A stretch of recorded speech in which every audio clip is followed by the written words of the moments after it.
Alright, here's a cool project. It's the awesome thing about a 3D printer. Got the Makerbot, about 10,000 hours on that baby. But this cable's off a GM 2010 Suburban. It's for the transmission linkage. They don't sell just this one insert, and that insert pretty much just, I saw it when I was changing the oil today, just touched it and it just obliterated just into mush, to nothing.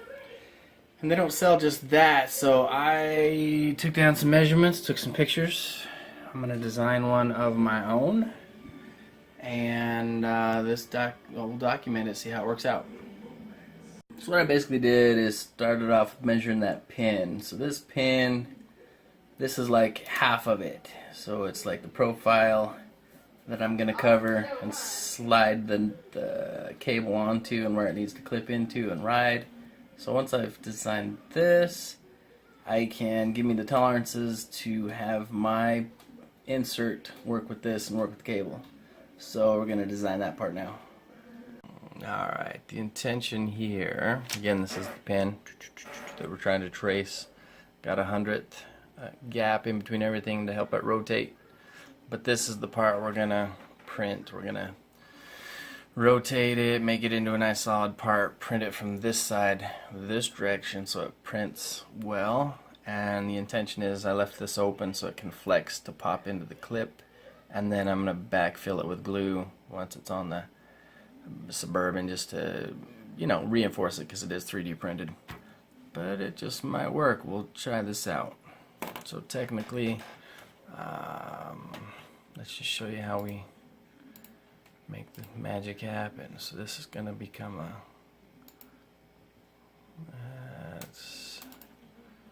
3D part here, and we need to rotate it on this axis.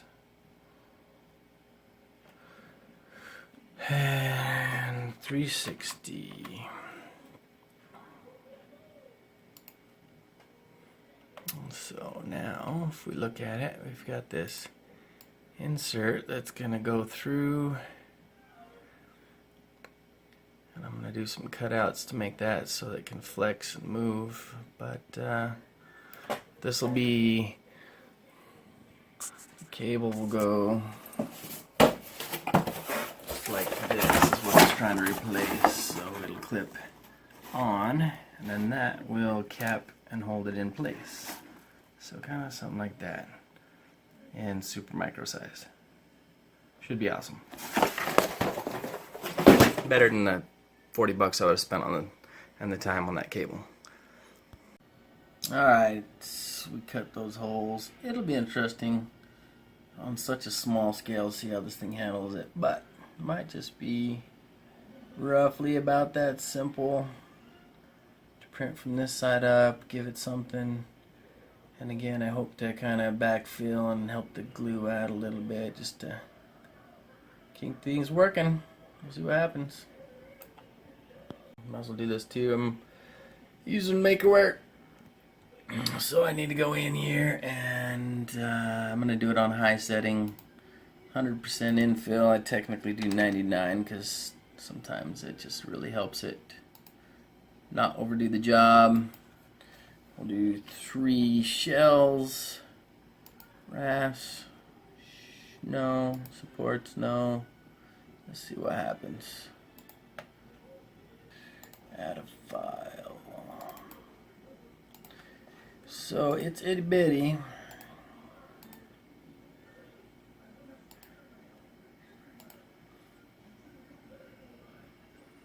But that's what we're after. Cute little part to hold that cable on.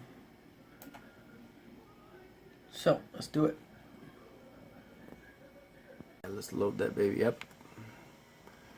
Got a lot of files. I gotta find mine, the latest and greatest. Called the Burb 1. Okay, run on black PLA. Should be cool. It'll take whopping 10 minutes probably, if that, to get this baby printed.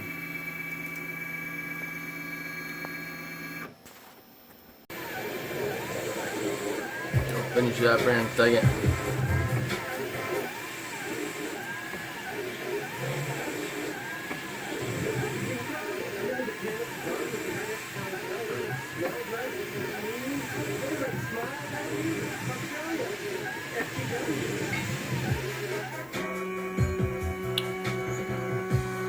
So again, the only reason I'll use a little bit of glue is because the layer direction on this thing is not in its strength, let's say, this direction of strength. Okay, awesome.